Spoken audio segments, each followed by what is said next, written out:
The Trump administration will give Constellation Energy a $1 billion federal loan to restart the 3 Mile Island nuclear power plant in Pennsylvania. The White House also announced a nuclear deal with Saudi Arabia. Join us now to give us the latest, Energy Secretary Chris Wright.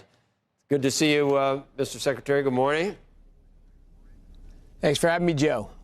Can't believe it's been, is that 40 years? Not quite, since it happened. And I was a little bit tongue-in-cheek earlier with Andrew off camera. I said, do you remember how many people died at 3 Mile Island? And it reminded me of The Simpsons, where the guy has the running death toll, stands at 0. It was 0. Was it not?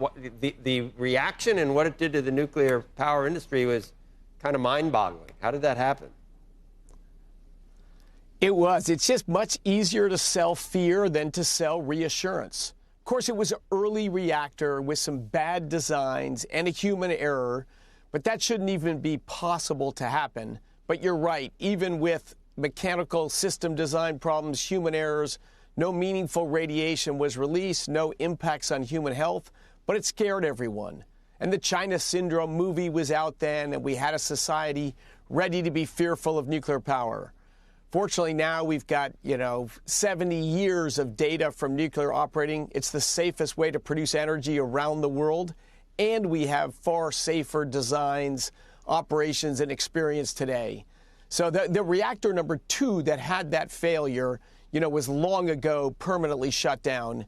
This is reactor number 1 that ran all the way until 6 years ago, was only recently shut down, shouldn't have been shut down.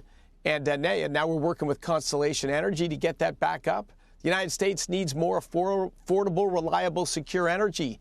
People are tired of expensive electricity prices, and the Trump administration is all in to do something about it. Why was it shut down 6 years ago? We had a bad market design, which we still struggle with a little bit in the electricity world, but we're fixing that as well, that made it so that reactors, when the wind blew, bid in their power at basically free because they were getting paid 4 cents for producing power, even if no one else paid for them. And it just ended out chipping away at the economics of operating a reactor that can always be on and provide steady baseload power. But there's a lot of things to fix in the electricity grid, and certainly a lot of 4 years of Biden policies that didn't allow affordable, reliable new sources to come on, and in fact was in the midst of shutting down tens of gigawatts of affordable, reliable power. But those days are past us, and this is just one thing that the Trump administration's doing to bring new power online for Americans. I guess it's an all-in energy sort of a mentality that we have, and everybody kind of says that. It's not a commentary on peak oil or fossil fuels, or is it a commentary that renewable is not going to, I guess this is renewable, actually, or is it a commentary that maybe wind and solar aren't going to be online quickly enough that we're going to absolutely need to get back into this business in a big way? And how long won't it take 20 years from now if you start a project? Or is the permitting easier, or will it be easier?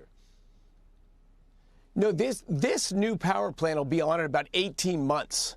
So no, this totally new restart. Totally new, Chris. If we were not reactor number, whichever one it was, but let's say we want to start from scratch. Well, we got several reactors starting from scratch relatively soon. So a large reactor like this reactor, those are probably 7 or 8 years to construct, and you'll see several of them under construction in the U.S. in the next 12 months.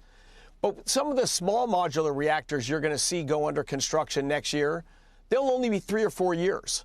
So it's not next year, but we're going to see new nuclear power plants in the next several years. You're going to see lots of new natural gas power plants, and you're going to see lots of power uprates, meaning getting 10% more power out of existing nuclear power plants, 10% more power out of existing hydro facilities and natural gas plants. So we're going to have a lot of new power coming through creative sources in the short term, and then you'll see a lot of construction for long-term and new assets coming as well. Mr. Secretary, when you think about loaning money to private enterprise, and we have big conversations in this country now about industrial policy and the role of the government, role of business, how do you see that in this context? Well, the government smothered nuclear power over the last 4 or 5 decades. We put it at an unfair competitive advantage by an overarching regulatory regime that was not focused just on safety. It was on safety and bureaucracy and answering to political concerns and layering another layer. So we took an industry that started so strong in the 50s, 60s, and 70s and smothered it. So I'm a capitalist.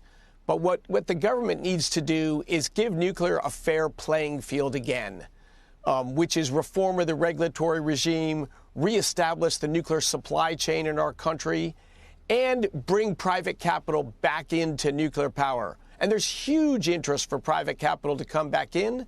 But the early moving projects, Andrew, will have government either credit guarantees or debt that's provided. We'll be out of that business in 3, 4, 5, 6 years. This is just to get an industry started again. Very good. Would you say, Mr. Secretary, and we're going to go, but would you say wind power, is that the administration has no interest in that whatsoever and actually wants to dismantle or cancel projects that were getting started?